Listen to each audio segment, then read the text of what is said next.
What was it like being in the courtroom and having everyone there sort of cheering or like, or just being there?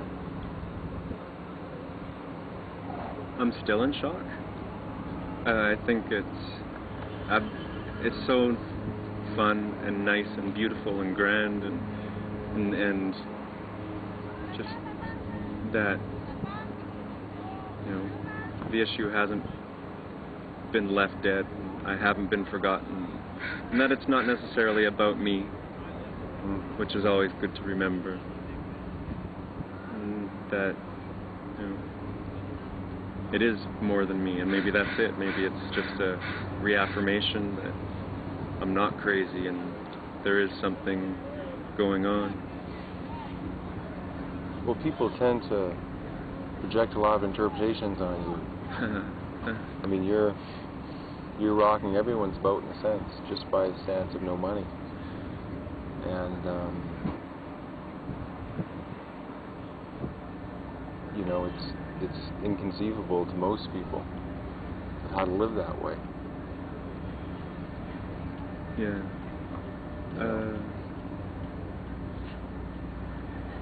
Yeah, well that's...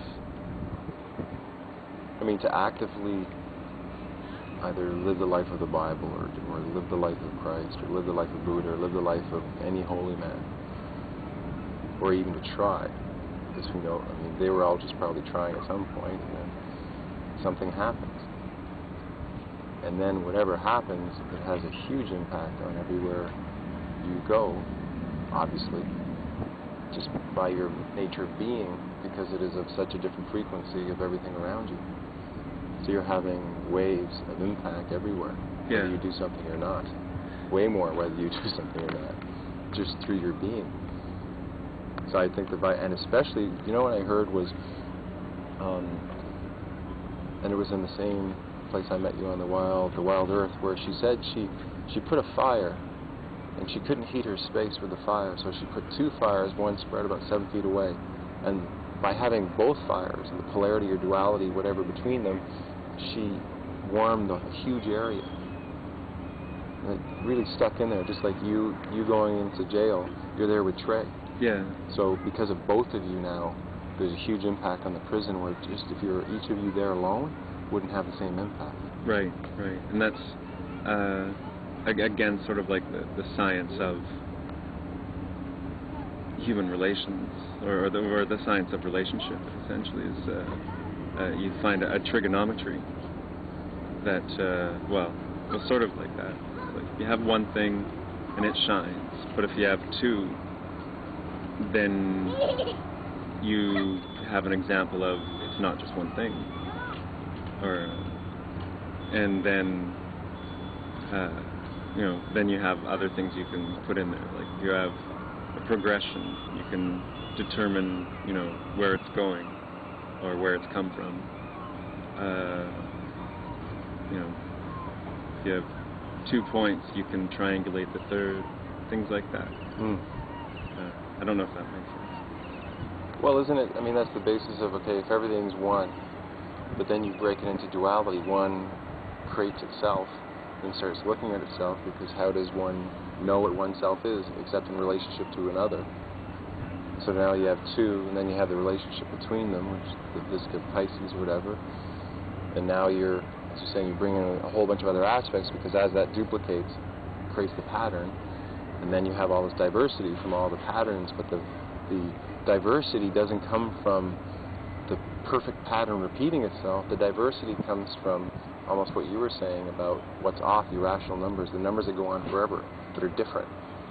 And they're going into space or going somewhere, attempting to weave a pattern that's what we call chaos, but it seems to be a search for self in a sense too, or a search for its own place, which is either of God or not of God, but it ultimately isn't God. Yeah.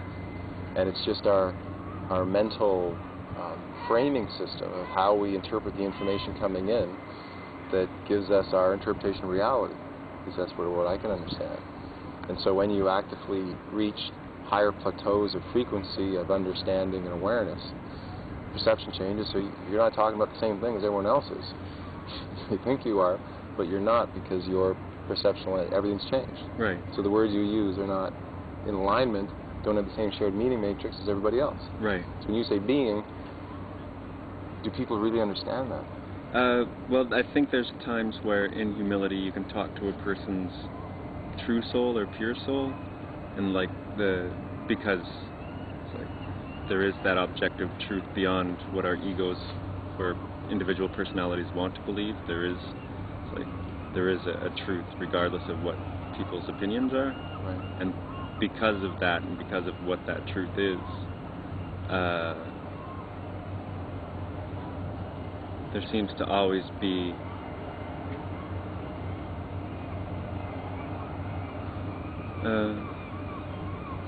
humor or variation? Well, there's always a way to transcend anyone's defenses. That no matter how much they don't want to believe in something, their true soul, if they see it, can't ignore it. Then that's where you find people going crazy, because it's like one of the divine natures. If you know a truth and you ignore it, you go crazy. Wow.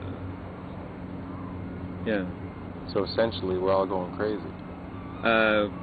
Well, essentially, we've all been crazy for a long time, and so we might be, Going insane? Yeah, having a planetary nervous breakdown. Because it's like, I guess it's like with kids, right? If the reality which they see and experience doesn't match the reality which the parent describes, Yeah. a schism has to occur just to make sense of either their reality, to continually have both, when you haven't been schooled in the art of hypocrisy. Right. It's tough. Yeah. And yeah, so you got a lot of kids who are, well, either forced to become Buddhas at early ages, or they become psychotic at early ages. And it's like, yeah, people learn.